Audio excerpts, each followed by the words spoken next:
Welcome to Grab or Stab. I'm Matt McFarland. Here we talk about horror movies and we grab if it's good and we stab if it's not. Today I'll be talking about Scream 4, which was released in 2011. But before we get into all that, let me explain how decisions are made around this place on whether or not to grab or stab a movie.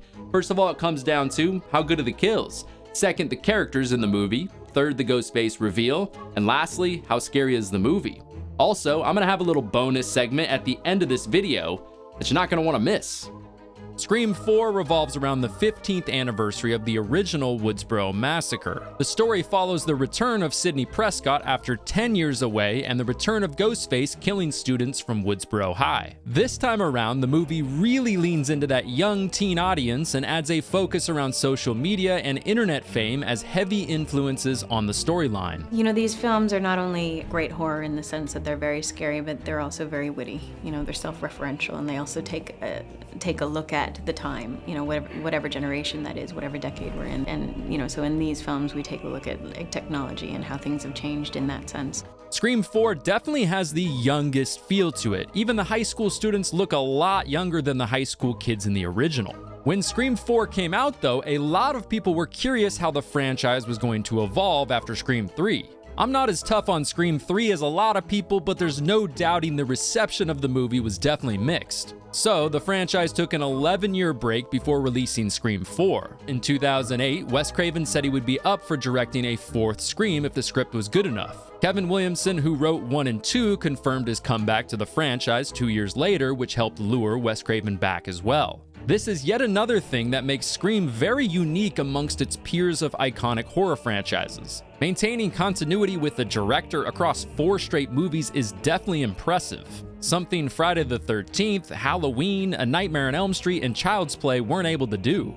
With such a long gap between movies, the question for Wes Craven this go-around was would he appease to this new generation of horror fans while also keeping fans of the 1996 original also happy? Sadly, this would be Wes Craven's last Scream movie, and last movie he ever directed as he died from a brain tumor in 2015. You'll notice quite a few things in Scream 4 that were new to the franchise, partly because the horror franchise had evolved so much during the 11-year hiatus. At the time, the genre was going through a huge found footage trend, and you could argue horror had never been gorier. Turns out, Scream 4 is probably the goriest Scream up to this point in the franchise, really letting you know that Scream was back. Very different than the tame Scream 3. Also, for the first time in the franchise, the movie used a lot of CGI. For example, instead of using collapsible blades like they had in the movies before it, they decided to add the blades to the knives in post-production. Filming took place in and around the Ann Arbor, Michigan area over the span of 60 days on a $40 million budget. The movie did bring in almost $100 million, but it was the least successful so far in the franchise. With all these new shiny updates to the Scream formula, how do I like Scream 4? Well, before I decide to grab or stab Scream 4, we need to get into the movie for a bit. And it all starts with our pal Ghostface calling Sherry here, played by Lucy Hale. Like usual, Ghostface wants to know who he's talking to. Sherry's like, "You called me, dude, I'm hanging up." The voice of Ghostface is once again voice acted by the legend Roger Jackson, who a lot of the cast still hasn't met yet. There's like this guy who always goes to the set, who's calling, who's actually there on the phone. It's very creepy. And we've never seen him within 15 years. It's crazy. Sherry's about to watch a movie with Trudy here, who's played by Shanae Grimes Beach. Trudy's annoyed because Sherry picked Saw 4 and torture porn isn't her thing. Plus, Trudy's busy with a Facebook stalker who, instead of sending a D-pic, reeled her in with his charm. He keeps leaving me messages. Yeah, like what? Just stuff like, hey, what's up? You're hot. I want to kill you. Wait, come again? Or I guess it was his fake profile picture of Channing Tatum's abs. Ah, the early days of catfishing.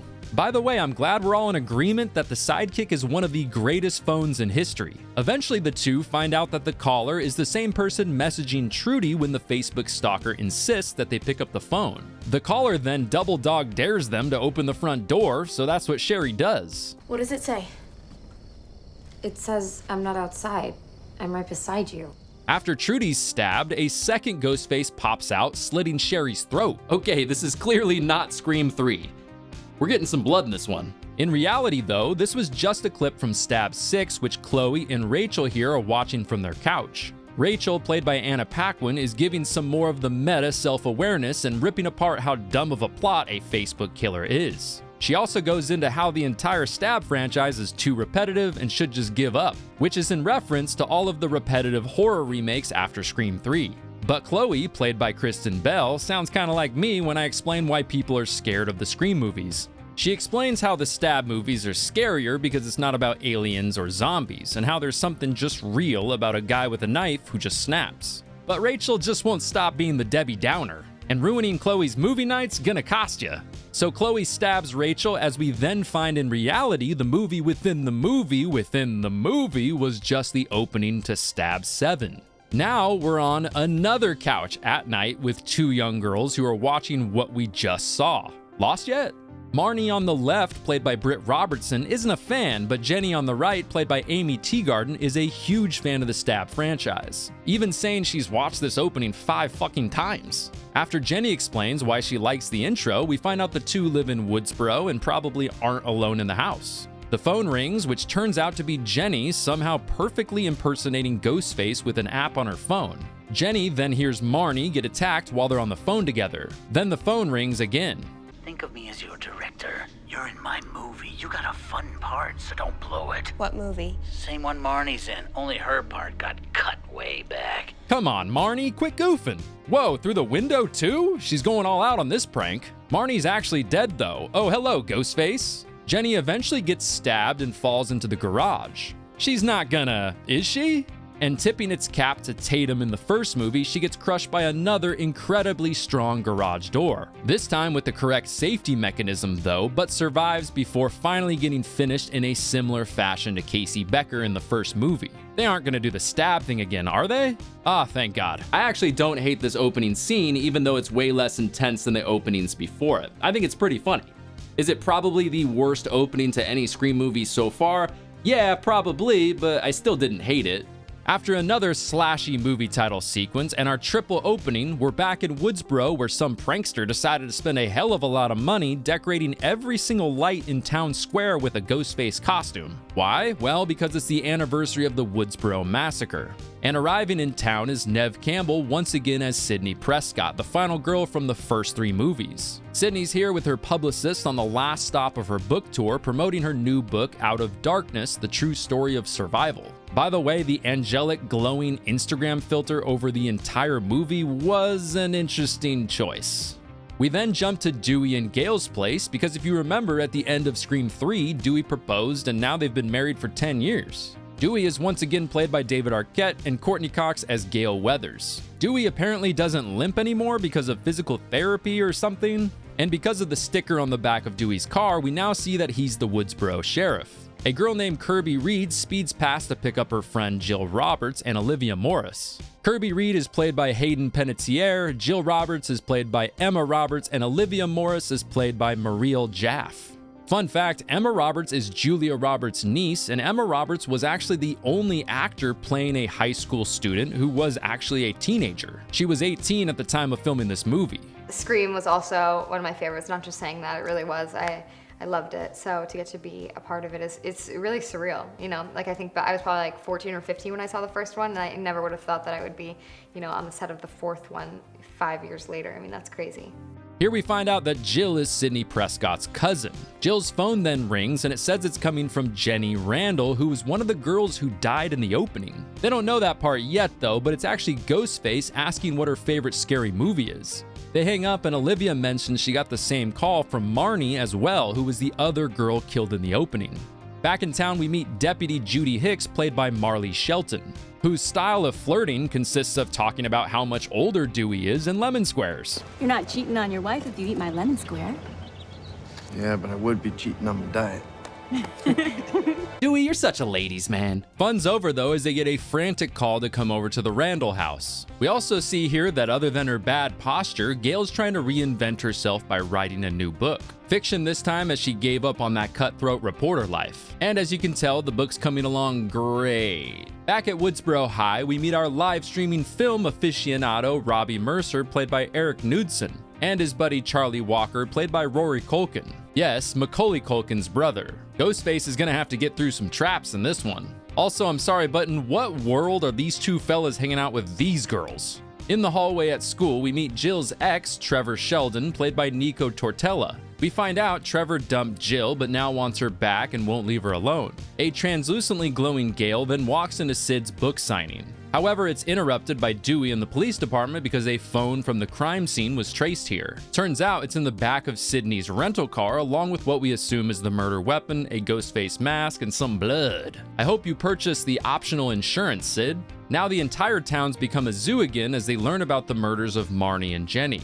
Outside the police station, Sidney's publicist is really excited about some new events going down in an otherwise boring little town. Now at Jill Roberts' house, we meet her mom, Kate Roberts, played by Mary McDonnell. Kate is Maureen Prescott's sister, who then goes on to make it all about her and complain about how she has scars too, and no one ever asks her about her scars. Kate, this is the first time we've ever even seen you. Where were you the other 3 times when people were trying to kill Sidney? We're now upstairs in the home with Jill. Oh hey, Trevor.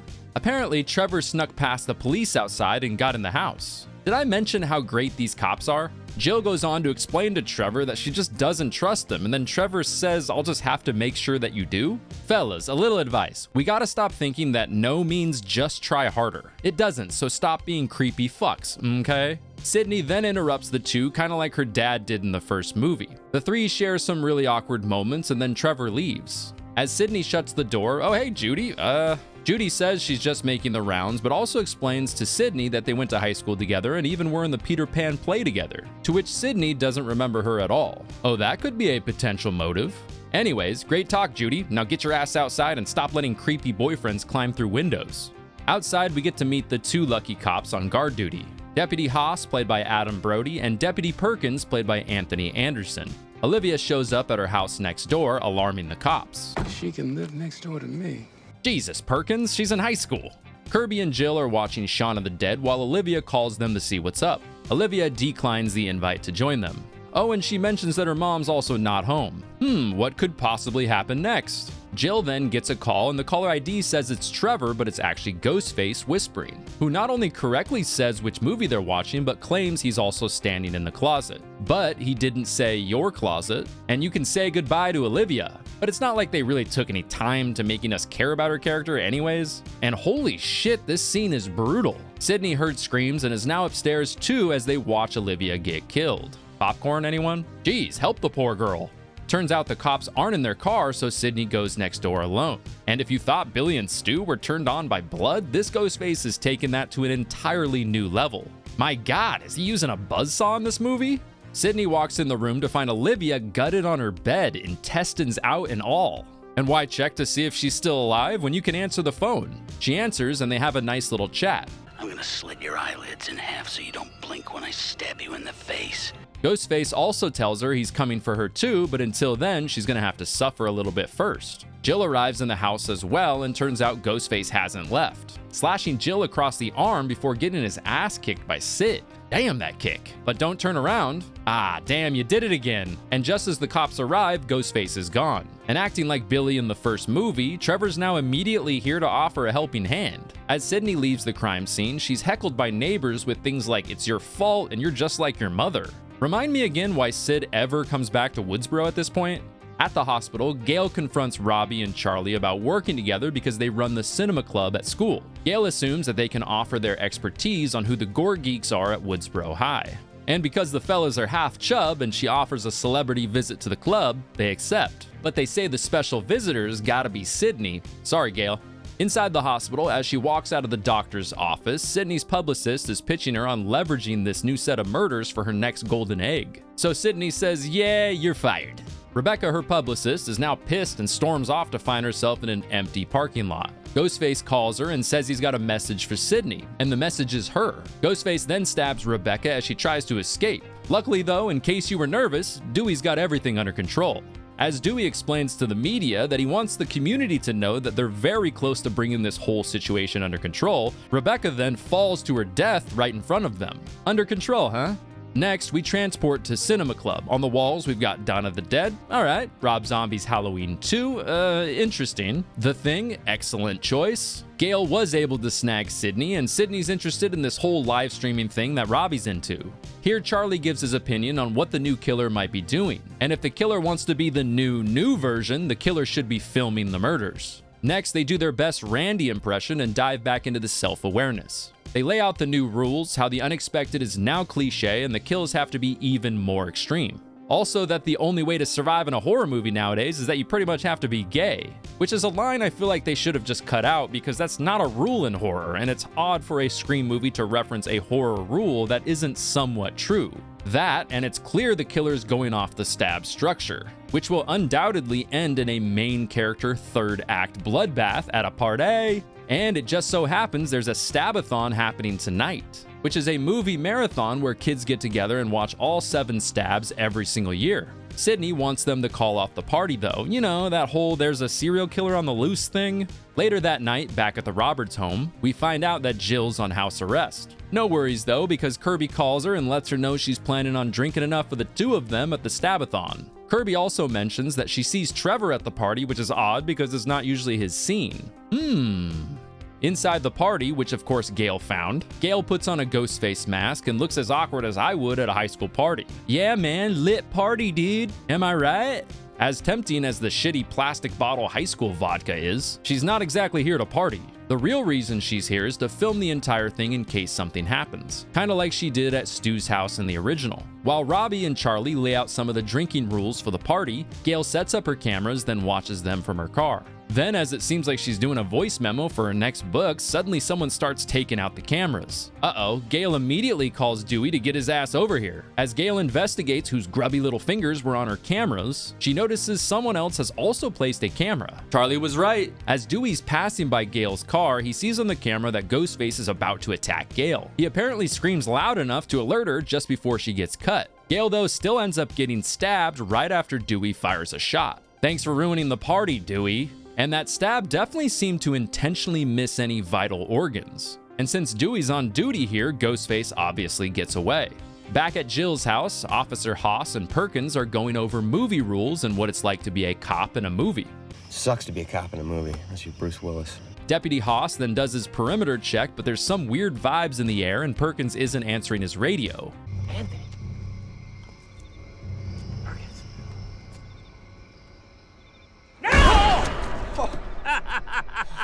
Damn it. You should have seen the look on your face. No, you should have seen the look on your face, Perk, as Haas gets stabbed in the back and Ghostface plunges the sharpest knife in history right into Perkins' forehead. And it's a head wound, so you know this baby's gonna bleed like Old Faithful. Then instead of grabbing his gun, Perkins gets out of his car, takes a few blind swings, Ghostface head tilts like Myers, and don't worry, Ghosty Face, I don't think he's lasting much longer. Fuck Bruce Willis. I love Perkins. I wish he was in this movie way more. Speaking of Myers, Sidney hears something outside and grabs a baby Myers knife. It's just Aunt Kate being a silly goose. But Auntie Kate hasn't learned how to fit 10 grocery bags on each arm and says she'll be right back to get the rest. Uh-oh. Ghostface then calls, and as he likes to do, he leverages the news to get Sidney riled up. On the news, Sid finds out that Gale was attacked, she survived, but is in serious condition. On the phone, Ghostface hints that someone in her family is next, so Sidney frantically runs upstairs to check on Jill. Jill's gone though, and Sidney finds out on her MacBook that she's on her way to pick up Kirby. I hope you cleared your browser history, bro. Not only is Jill gone, but Mr. Ghostyface is here. As they fight to lock the front door while Ghostface tries to break in, Kate, you've got mail. And Maureen Prescott's sister is the next Ghostface victim. Sidney then runs out the door and conveniently Deputy Hicks is there. After seeing Kate is dead, Hicks seems a little bit suspicious of Sid now.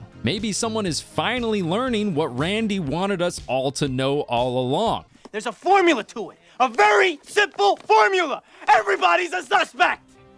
As Hicks looks back though, she notices that Sidney's bolted. Well, that won't help. After the stabathon went to shit, Jill, Robbie, Charlie, and Kirby decided to reconvene at Kirby's house. They conclude that because reboots like to one-up the original, the Stabathon thing was just the false ending. After a little Texas Chainsaw trivia and sexual tension between Kirby and Charlie, Trevor shows up unannounced claiming that Jill texted him, to which Jill denies. Jill then can't find her phone though to prove it, and the group just lets her walk outside alone to go find her phone in the car? Deputy Hicks calls Dewey to tell him the bad news. Sidney's fled the scene, both his officers and Kate Roberts were killed by a guy who only had a knife, who's also prancing around in a Halloween costume when it's not even Halloween. Hard to spot someone like that, you know? On top of that, Jill's missing. So Dewey grits his teeth, makes some more weird facial expressions, then gives her a tough guy, I'm on my way. Back at the house, not wanting to be the third wheel, Robbie heads outside to drink a little more and talk to his stream. Robbie then tells his chat that his pal Charlie Walker here might make some geek history by hooking up with Kirby. However, unable to find Jill, Trevor cockblocks, causing Charlie to storm off pretty mad. Kirby chews him out, so Trevor goes upstairs. On the front porch now, Robbie gets attacked by the killer he's been obsessed with for years. You can't, there's rules. I'm gay. If it helps. Kirby then runs into Jill, who came from upstairs where Trevor went, but claims she can't find Trevor. Then Sidney shows up and tries to get Jill to leave. However, right as they attempt to leave, they find bloody-ass Robbie, who tells them to run. Kirby bolts to the family room, and Sid and Jill run upstairs. Jill hides under the bed, and Sidney diverts Ghostface by scaling the roof. Ghostface joins her on the roof for a moment, but may be afraid of heights, so he slithers his way back inside. Sidney then calls Dewey to let him know where she is, then gets smacked. Almost stabbed, then back on the main level. Inside the house, Sidney runs into Kirby, and instead of running away to get help, they hide in the basement. Down there, looking like the get me out of here lady from Happy Gilmore. Get me out of here! Charlie's locked outside and suspiciously has blood on him that he claims to be Robbie's. Since this isn't Sidney's first rodeo, they don't let him in. That's okay, Ghostface and Charlie will be nice and cozy outside together. Ghostface then ties Charlie to a chair, tipping its cap to Steve Orth, who died in the beginning of the original. Hate to break it to you though, Chuck, that didn't end well. Let's just say Steve left on an empty stomach. While Ghostface calls, Sidney heads upstairs to get Jill. Ghostface then quizzes Kirby on iconic killer weapons of choice. Then, instead of finding out if she got the last question right, Kirby just goes outside to cut Charlie loose. Right after Kirby unties Charlie, Charlie finally makes his move. I don't think that's what Kirby meant, but we now find out that Charlie is either the killer or one of the killers. Charlie then explains that he's bitter that after 4 years of classes together, Kirby's only just now noticing him and it's too late. Which sounds an awful lot like Randy's backstory, film expert who was in love with Sidney for years but she never saw him in that way. This also explains why earlier Charlie didn't want to tell Gale where the Stabathon was. Back inside, as Sidney's looking for Kirby, she runs into Charlie. She then fights off Charlie only to be stabbed by another Ghostface. So yet again, we have two killers in this one. And turns out it's her cousin Jill. Charlie and Jill then brag about how good their footage is and then explain the plan to edit and upload it later in hopes it'll frame Trevor. Speaking of, hello Trevor. I am not the girl you cheat on. Oh my god, she shot his dick off! And he only has to suffer for a few seconds though because Jill then one-taps him in the head. Just like Sidney's dad in the original, Trevor was used as the red herring throughout the movie. If you look closely too, you'll notice that Trevor's wearing the same outfit Sid's dad wore in the original ending. And according to Jill, a big part of the movie here is to get as famous as possible to essentially replace Sidney with herself. That along with the fact that she was sick of living in the shadow of Sidney, who was always the talk of the family. And like Charlie says, the next plan is to end things like Billy and Stu.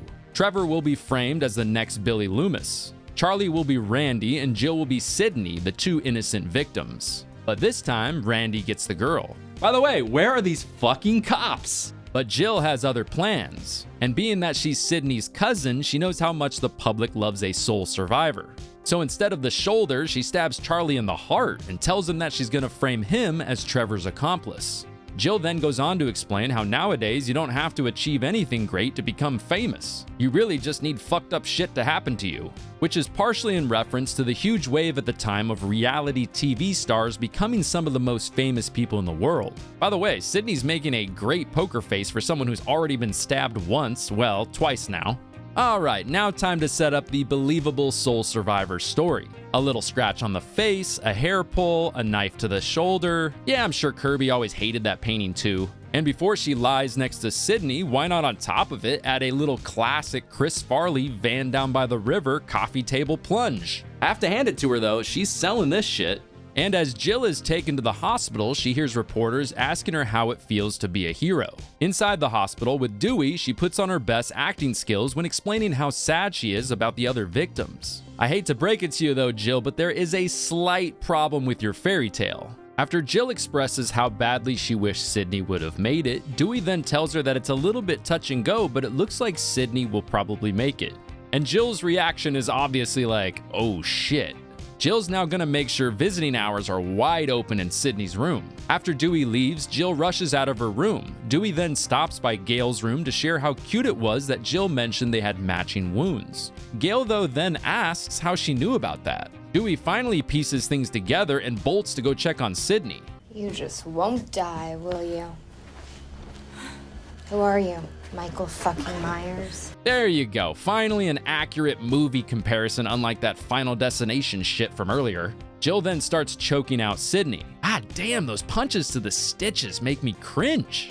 And alright, maybe she is strong enough to throw Marnie through the window in the opening scene. As Jill hears Dewey approach the room, she hides. As Dewey enters the room, she beats the living shit out of him with a hopefully clean bedpan. Jill then grabs Dewey's gun. Sidney once again insists that her plan's not gonna work, but that doesn't stop her. Gale joins the party as well, and just as Jill's about to shoot her, Deputy Judy form tackles Gale, partially to save her, and I'm sure partially as revenge for talking shit on her lemon squares. Jill eventually gets Judy to give up her gun, then shoots her. Now with her sights set on killing Gale, of course Gale does get one final word. Clear. Clear? Clear.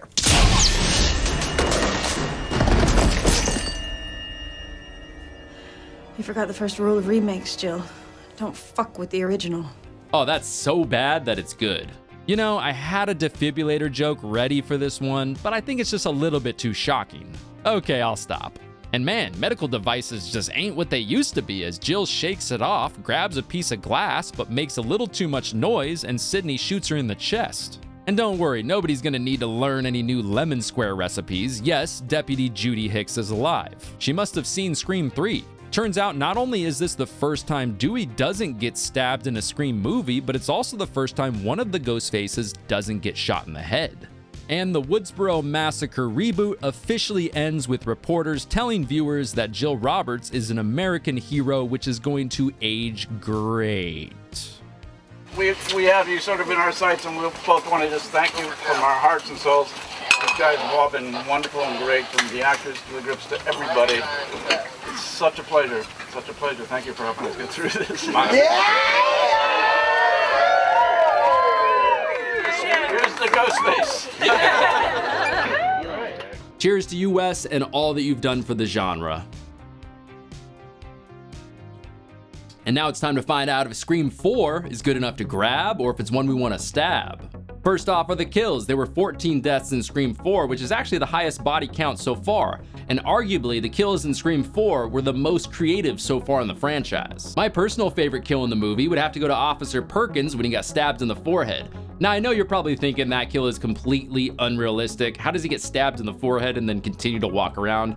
But actually, Wes Craven was inspired for this kill from a real-life medical documentary about a guy who did get stabbed in the forehead and then just showed up at the ER with the knife still in his head. The kills were good in this one, probably less intense than the original Scream, but definitely extremely bloody. Second are the characters. Outside of the core cast members, I think the new additions to the cast in this movie were better than the new additions in Scream 3. Primarily Hayden Panettiere's character Kirby, who is definitely someone you'd want to hang out with. The cast and the overall vibe of the characters in this movie definitely felt like the youngest so far in the franchise, but I think Wes Craven did a really good job implementing this new generation of characters along with the older core cast members. Third, here are my thoughts on the Ghostface reveal. Now, I'm glad they didn't use Jill's ex-boyfriend as one of the killers at the end. That would have been too much of a been there, done that kind of a thing. I thought Jill's reveal at the end was a nice little twist, and Charlie was a nice homage to Randy, who they considered being the killer in previous movies. Some of the Ghostface ass-kickings throughout the movie, though, were a little bit unbelievable, as this is the shortest Ghostfaces in the entire franchise so far. Being that Emma Roberts is 5'5" and Rory Culkin is 5'6", but overall, I didn't hate the reveal. And lastly, how scary is Scream 4? Now, it's definitely scarier than Scream 3 if you want to compare the two, but I look at Scream 4 as kind of a popcorn scary movie, I like to call it. You sit down, you have some popcorn, you enjoy some good jump scares, but it's not as gritty or as shocking as the original movie. With all that said, I'm gonna go with a grab on Scream 4. I enjoyed it, but first, I do want to point out some things that I didn't like about the movie. The god-awful angelic glow they had going throughout the movie was very, very distracting. Sidney is definitely one of the best final girls in the entire genre, but in this movie, she was less of a badass than she's been in movies before it, and she was definitely less of a focal point. But I did enjoy the movie. I'm definitely a sucker for horror movies that were around this time period. The movie had good kills. I thought Perkins and Haas were definitely good additions to the storyline. I thought the movie was genuinely funny at times and not just corny. I also like the fact that Jill's plan at the end almost did work. And since we now know that there were 2 killers in the 4th Scream, as a little bonus for you guys, I'm gonna speedrun my perspective of who I think killed who in Scream 4. Obviously, the stab movie kills aside, first up are Marnie and Jenny, who I think Charlie killed because at the end of the movie, he says the Robbie footage he got was even better than his footage of Jenny and Marnie. Next, I also have to give Charlie credit for Olivia's death because we can clearly see Jill was still in her room with Kirby. Moving on to Rebecca's death in the parking garage. In a deleted scene from the movie, it's explained that Jill was in the hospital this entire time, and it's pretty easy to imagine that Charlie split from Robbie long enough to kill Rebecca. So, another one for Charlie. For Officer Perkins and Haas, I'm gonna say it was Charlie because you see Charlie hand Jill one of the cops' guns later on in Kirby's kitchen. Also, realistically, he could have easily disappeared from the Stabathon for a little while to make these kills. Next is Jill's mom, Kate Roberts. This one's a little dicey and some people think that it's 2 killers here, but I'm gonna say it's Charlie. Because later on in the movie, Jill says this: "My own mother had to die." And I think if she did it, she would have been very clear that she did it. Now at Kirby's house, Robbie's the next one to die. And since Charlie said he got great footage of this kill, I'm also gonna give this one to him. Plus, Charlie chases Jill and Sidney right after they open the front door, seeing that Robbie's been stabbed. And from here on out, the rest are obvious. Yes, Jill definitely didn't have as many kills as Charlie, but in classic Scream fashion, one of the killers is usually the brains of the operation. And that wraps up my little bonus version of who killed who in Scream 4. And there you go, that wraps up Scream 4. Next week, we jump ahead almost 11 more years to Scream, a direct sequel to Scream 4. In the meantime, though, I'm Matt McFarland, and you just finished watching Grab or Stab. Thank you everybody for watching this Scream 4 episode. I hope you enjoyed it. If you enjoy horror content like this, or just horror content in general, and you have not already done so, make sure you subscribe to the channel and turn on those notifications as well. All of my social media links will be down below in the description if you want to go and follow me over there. Be on the lookout for new episodes, which come out every single Friday. But anyways, everybody, take care of yourselves, and I will see you in the next one.